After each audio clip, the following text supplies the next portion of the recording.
Mielonka domowa faszerowana boczkiem. Wędlina parzona wykonana w szynkowarze. Jej skład to 100% boczek. Smaczna i cieszy oko. Zapraszam na film.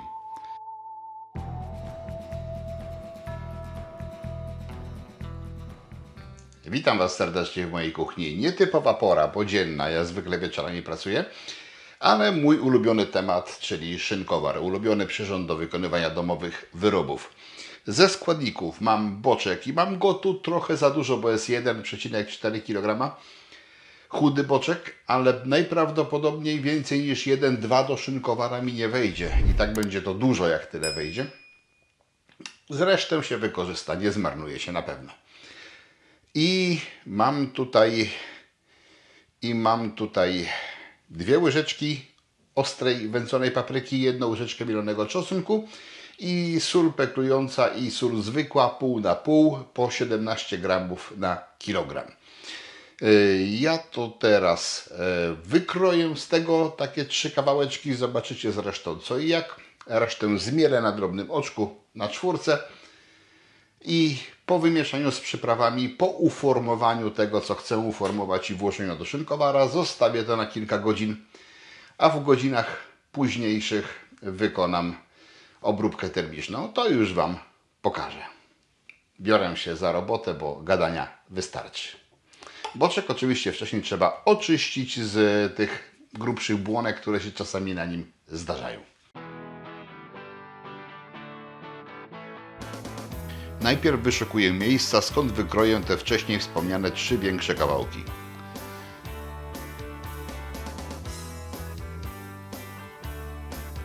Staram się wybrać chudsze obszary i przykrajam je do odpowiedniej długości.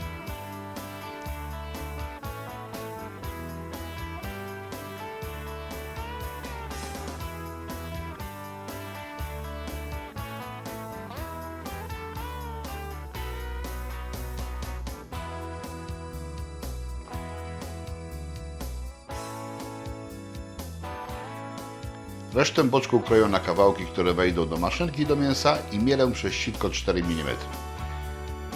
Kawałek mi oczywiście zostanie.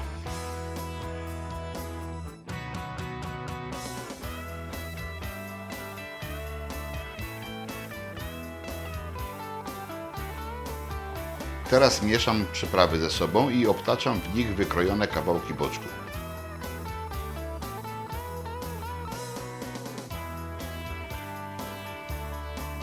Tak wyglądają. Pozostałe przyprawy dosypuję do zmielonego mięsa i mieszam.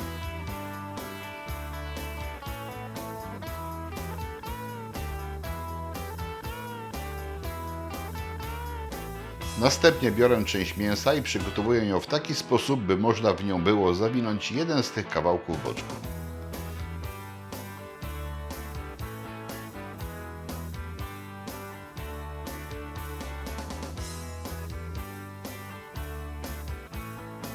Pierwszy sposób zawijania w mięso mi się nie do końca sprawdził, więc za drugim razem kombinuję inaczej.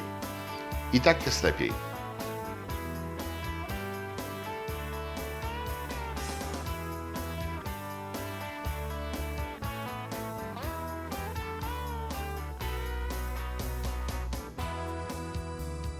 W końcu mam 3 obtoczone w mięsie kawałki i teraz trzeba je scalić, a następnie włożyć do szynkowara. Pozostaje tylko ubić i zamknąć szynkowar.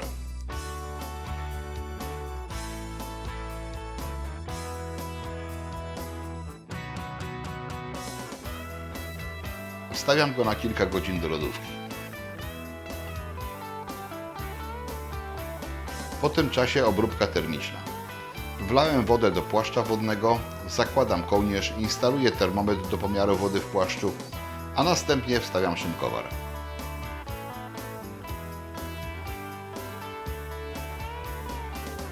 Pozostaje tylko wbić termometr, który będzie mierzył temperaturę mięsa wewnątrz szynkowara.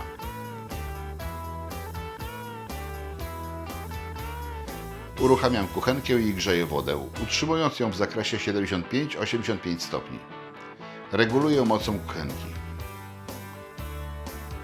Woda w płaszczu wodnym szybko się grzeje, ale temperatura w szynkowarze rośnie dużo później. Niemniej w końcu będzie rosła i osiągnie swój cel. czyli w tym przypadku 70 stopni. Gdy to się stanie, można wyjąć szynkowar i ostudzić jego zawartość.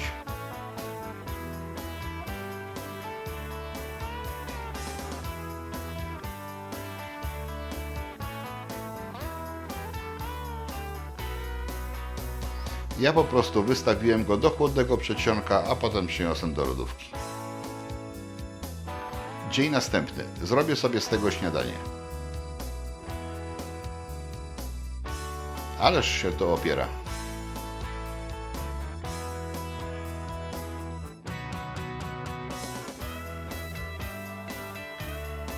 Tu jest trochę wytopionego teraz już paprykowego tłuszczu i galaretki.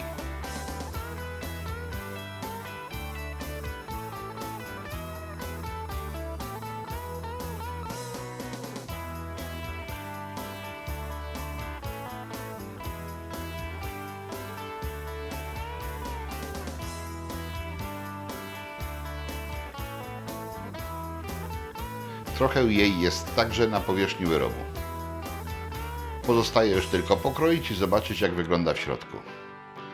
Po pierwszym plasterku nic się nie ujawni, bo na wierzch szynkowara dałem trochę zmielonego mięsa, ale myślę, że po trzecim już tak. A jednak po czwartym widać kawałki boczku.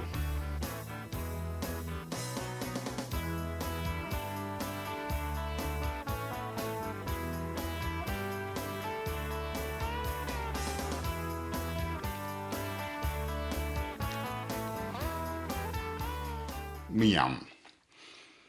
No co ja na to poradzę, że lubię wędliny z szynkowara, wyroby z szynkowara, bo czasami niektórzy mówią, że wędliny to tylko wędzone, ale w dzisiejszych czasach wiadomo, że powszechnie się używa wędliny parzone, wędliny dojrzewające, wędliny wędzone, wędliny pieczone. To już tak ta granica chyba według mnie zanikła. Bardzo dobre, smakowite, dość pikantne. Papryka tutaj wędzona też swoją robotę zrobiła, bo tą nutkę dała, więc chociażby z tego powodu można by to było tak nazwać. Te kawałki boczku, które są naprawdę solidne, w środku ładne, są mięciutkie. Fajnie wyszło. Liczyłem na troszeczkę lepszą estetykę, ale i tak jest całkiem fajnie. Zawsze to jakaś różnorodność i smakowa, i estetyczna w domowych wyrobach. Miam. Jak zwykle pora śniadaniowa dla mnie, więc ja się za śniadanko biorę. Mam naprawdę bardzo, bardzo smaczne jadło. To mięsiwo, jakieś warzywka se zaraz dobiorę i będzie naprawdę, naprawdę pysznie. Bo domowe jest lepsze. Pytanie mam do Was. Muszę to zmienić sobie, tą dość nieestetyczną przesłonę na oknie. Jak macie jakieś pomysły, to dajcie znać, co to powinno być. Bo to jakąś grafikę to muszę walnąć. Pewnie powiązaną właśnie ze mną czy z moją firmą. Ale na razie mam bardzo luźne pomysły, nieskonkretyzowane. Może podpowiecie coś, co będzie faktycznie dobrą inspiracją. Liczę na Was. A jak się podobało, dajcie łapkę w górę. Zapraszam na kolejne odcinki. Do zobaczenia, smacznego i wszystkiego, co dobre. Przed nami tylko i wyłącznie lepsze dni. Przynajmniej taką mam nadzieję. Na razie, hej.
Chcesz więcej filmów o wyrobach Szynkowara? Kliknij w kafelek widoczny na ekranie. Zapraszam.